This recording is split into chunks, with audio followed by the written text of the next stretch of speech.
Chapter 16.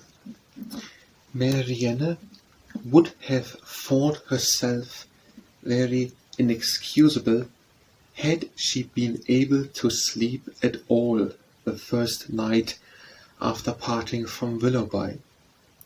She would have been ashamed to look her family in the face the next morning, had she not risen from her bed in more need of repose than when she lay down in it.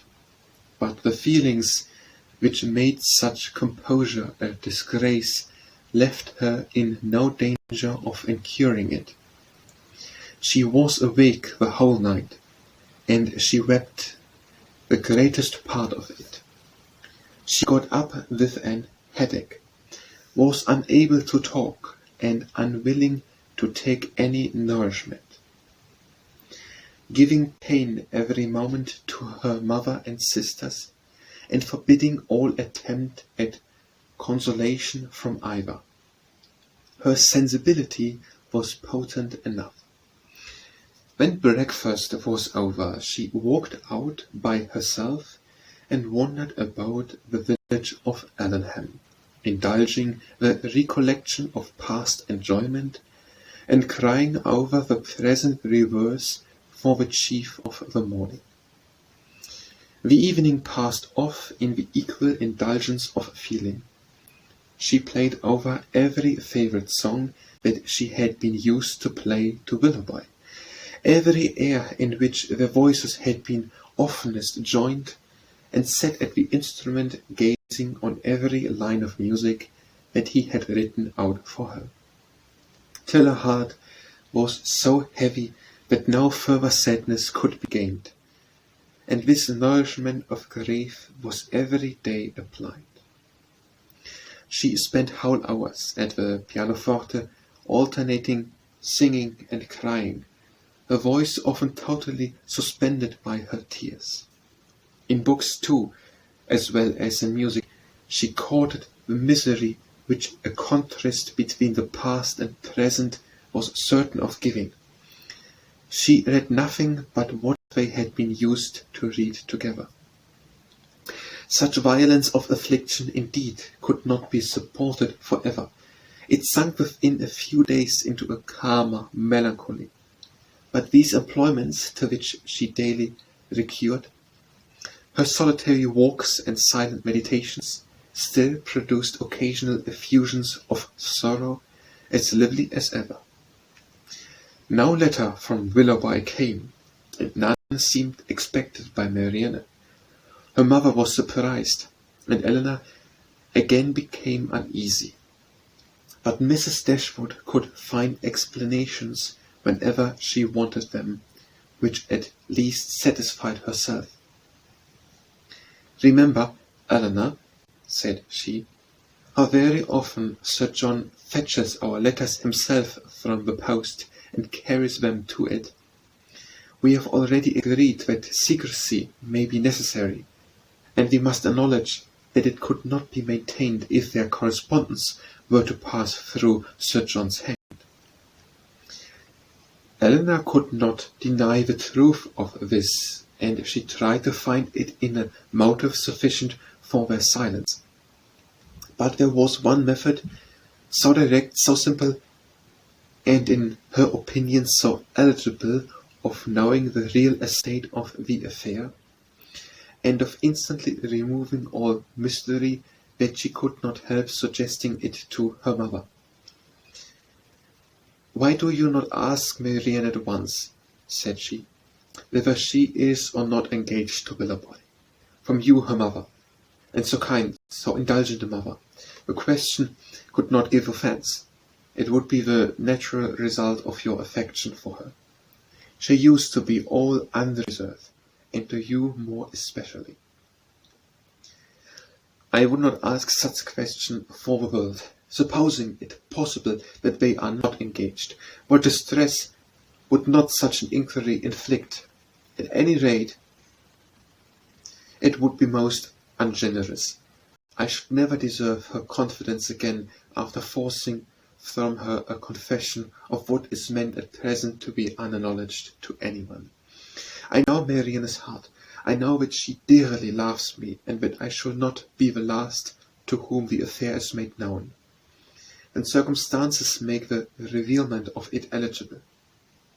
I would not attempt to force the confidence of anyone, of a child much less, because a sense of duty would prevent the denial which her wishes might direct. Eleanor thought this generosity overstrained, considering her sister's youth, and urged the matter further. But in vain. Common sense, common care, common prudence were all sunk in Mrs. Dashwood's romantic delicacy. It was several days before Willoughby's name was mentioned before Marianne by any of the family. Sir John and Mrs. Jennings, indeed, were not so nice. Their witticisms added pain to many a painful hour. But one evening, Mrs. Dashwood, accidentally taking up a volume of Shakespeare, exclaimed, "We have never finished Hamlet, Marianne. Our dear Willoughby went away before we could get through it. We will put it by that when he comes again, but it may be months, perhaps, before that happens." "Months!" cried Marianne with strong surprise. "No, nor many weeks." Mrs. Dashwood was very sorry for what she had said, but it gave Eleanor pleasure, as it produced a reply from Marianne so expressive of confidence in Willoughby and knowledge of his intentions. One morning, about a week after his leaving the country, Marianne was prevailed on to join her sisters in their usual walk, instead of wandering away by herself. Hitherto she had carefully avoided every companion in her rambles. If her sisters intended to walk on the downs, she directly stole away towards the lanes. If they talked of the valley, she was as speedily in climbing the hills, and could never be found when the others set off. But at length she was secured by the exertion of Eleanor, who greatly disapproved such continual seclusion. They walked along the road through the valley, and chiefly in silence, for Marianne's mind could not be controlled, and Eleanor, satisfied with gaining one point, would not then attempt more. Beyond the entrance of the valley, where the country, though still rich, was less wild and more open, a long stretch of the road which they had travelled on first coming to Barton lay before them, and on reaching that point they stopped to look around them and examined a prospect which formed the distance of their view from the cottage, from a spot which they had never happened to reach in any of their walks before.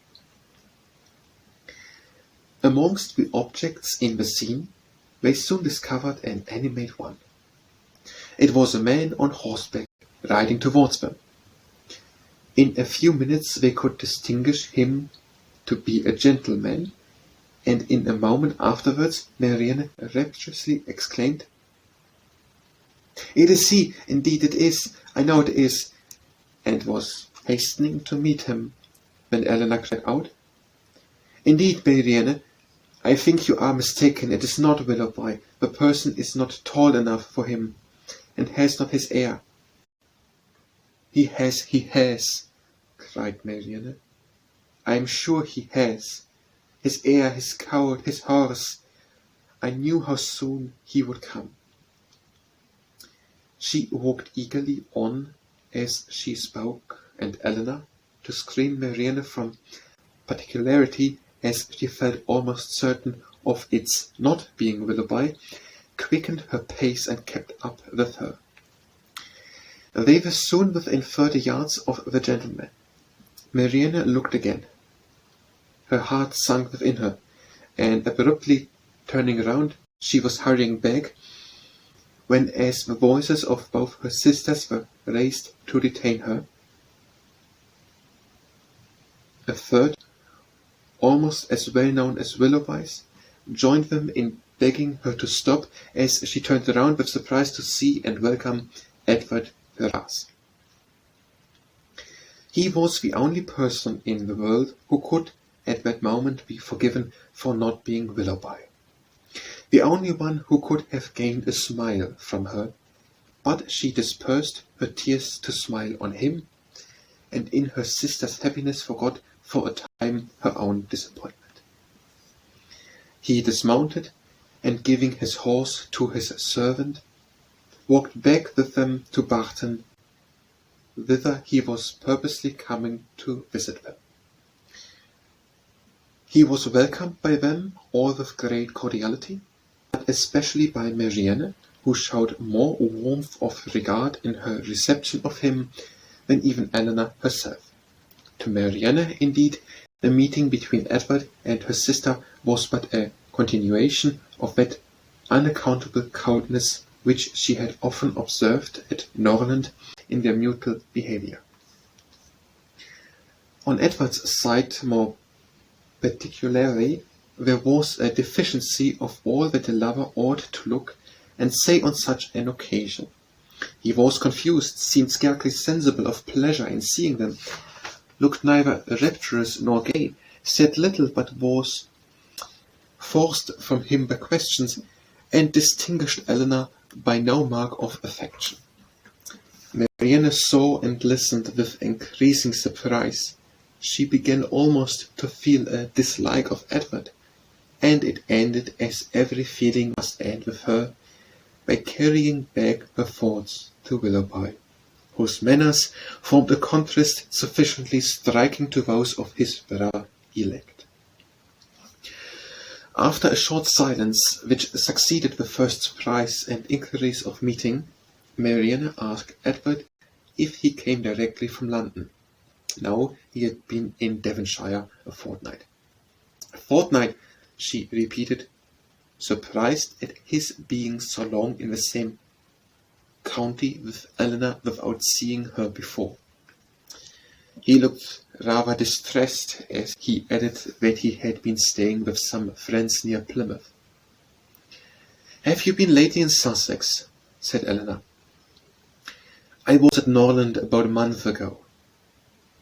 "And how does dear Norland look?" cried Marianne. Dear Norland," said Eleanor, "probably looks much as it always does at this time of year, the woods and walks thickly covered with dead leaves." "Oh," cried Marianne, "with what transporting sensation have I formerly seen them fall! How have I delighted as I walked to see them driven in showers about me by the wind! What feelings have they, the season, the air altogether inspired! Now there is no one to regard them. They are seen only as the muissons swept hastily off and driven as much as possible from the sight." "It is not every one," said Eleanor, "who has your passion for dead leaves." "No, my feelings are not often shared, not often understood, but sometimes they are." And as she said this, she sank into a reverie for a few moments, but rousing herself again, "Now, Edward," said she, calling his attention to the prospect, "here is Barton Valley. Look up it and be tranquil if you can. Look at those hills. Did you ever see their equals? To the left is Barton Park. Amongst those woods and plantations you may see one end of the house, and there, beneath that farthest hill, which rises with such grandeur, is our cottage." "It is a beautiful country," he replied, "but these bottoms must be dirty in winter." "How can you think of dirt with such objects before you?" "Because," replied he, smiling, "amongst the rest of the objects before me, I see a very dirty lane." "How strange!" said Marianne to herself as she walked on. "Have you an agreeable neighbourhood here? Are the Middletons pleasant people?" "No, not at all," answered Marianne. "We could not be more unfortunately situated." "Marianne," cried her sister, "how can you say so? How can you be so unjust? They are a very respectable family, Mr. Ferrars, and towards us have behaved in the friendliest manner. Have you forgot, Marianne, how many pleasant days we have owed to them?" "No," said Marianne in a low voice, "nor how many painful moments." Eleanor took no notice of this, and directing her attention to their visitor, endeavoured to support something like discourse with him by talking of her present residence, its conveniences, etc., extorting from him occasional questions and remarks. His coldness and reserve mortified her severely. She was vexed and half angry, but resolving to regulate her behaviour to him by the past rather than the present, she avoided every appearance of resentment or displeasure, and treated him as she thought he ought to be treated from the family connection.